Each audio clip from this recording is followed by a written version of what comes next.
सदर अस्पताल बाढ़ में आज से कोरोना वैक्सीनेशन का काम शुरू हो गया। सदर अस्पताल बाढ़ में बनाए गए कोरोना वैक्सीनेशन सेंटर का उद्घाटन रिबन काटकर एसडीएम सुमित कुमार और अस्पताल उपाधीक्षक विकास चौधरी ने किया। वैक्सीनेशन की पहली कतार में आज 20 से 50 वर्ष तक के उम्र की स्वास्थ्य कर्मियों को वैक्सीन लगाया जाएगा। अस्पताल उपाधीक्षक की माने तो आज 47 स्वास्थ्य कर्मियों को कोरोना का टीका लगाया जाएगा। टीका लगने के बाद होने वाली किसी भी प्रकार की प्रतिक्रिया से निपटने के लिए अस्पताल प्रशासन द्वारा पूरी तैयारी है। रिएक्शन काटने की सारी दवाएं, कुशल चिकित्सक तथा 2 एम्बुलेंस की दुरुस्त व्यवस्था अस्पताल प्रशासन द्वारा किया गया है। अस्पताल परिसर को दुल्हन की तरह सजाया गया है। कोरोना गाइडलाइन का पूरी तरह पालन करते हुए सारे सिस्टम अपडेट किए गए हैं। इस बाबत एसडीएम सुमित कुमार ने बताया कि बाढ़ अनुमंडल में बाढ़ और बख्तियारपुर 2 जगहों पर कोरोना वैक्सीन सेंटर बनाया गया है। ब्रजकिशोर पिंकू की रिपोर्ट।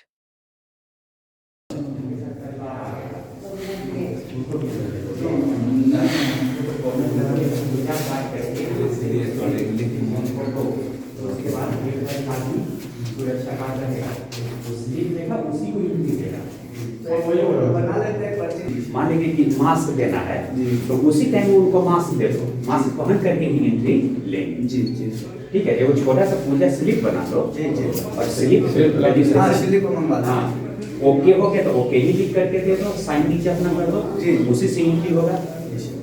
नहीं तो पता चले कि कोई बात नहीं यहाँ पे क्या है।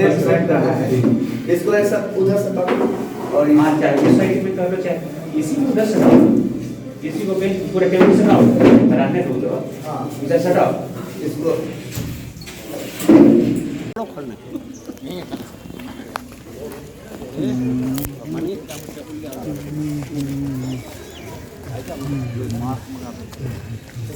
बस कैसे हो गया? इतना मार है, उतना रख लेता। खोल से दो काट, फिर क्या लगा रखते हैं? तो होगा उस मरीज के लिए। उद्घाटन के समय में आपके साथ वहाँ पर रहेंगे। उसके बाद फिर चलो जो एसओपी है वो एसओपी को फॉलो करना है।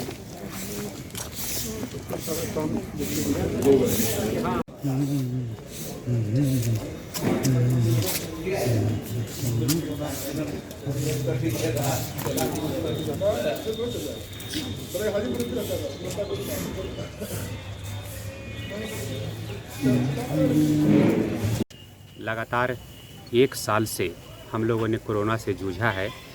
आज भी कोरोना का क्या सिम्टम है, क्या बदलता स्वरूप है, ये आज भी अज्ञात है। लेकिन बिहार सरकार, भारत सरकार के अथक प्रयास में, हेल्थ डिपार्टमेंट का अथक प्रयास का ये प्रतिफल है कि आज हम लोग कोरोना के विरुद्ध हम लोग लड़ाई छेड़े हैं। इसमें हमारी बाढ़ सब डिवीज़न के अंतर्गत 2 सेंटर बनाए गए हैं।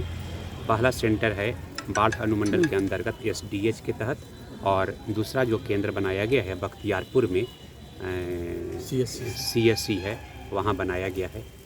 यहाँ पे आज ये हमारे जो मूल वैक्सीनेटर हैं ये आराधना जी हैं, आप जो कैमरा को दिखा सकते हैं, ये हमारे मूल वैक्सीनेटर हैं।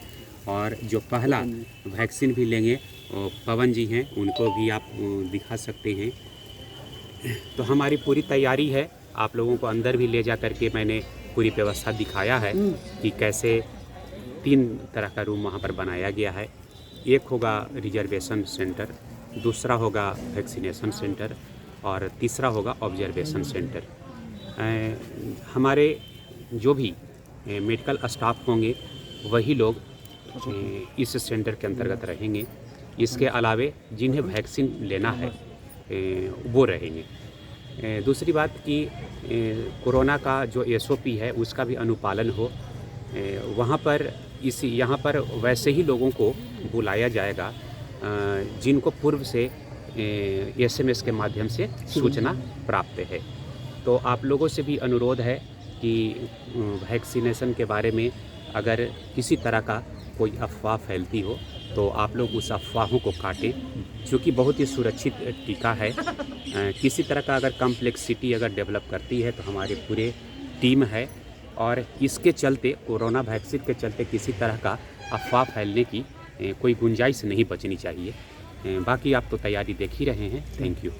श्रीमान एसडीएम महोदय के द्वारा उद्घाटन किया गया। मेरे यहाँ पर 47 बेनिफिशरीज को यहाँ पर कोरोना वैक्सीन का पड़ना है और आप लोग जितने भी लोग हैं सब लोगों ने देख ही लिया है। व्यवस्था के लिए हम लोग पूरा अच्छी तरह से काम करेंगे और मेरा जितना भी ऑब्जर्वेशन में मेडिकल अफसर सब लोग हैं, अगर किसी को कोई भी दिक्कत, वैसे दिक्कत तो होने की संभावना बहुत रेयर ही है।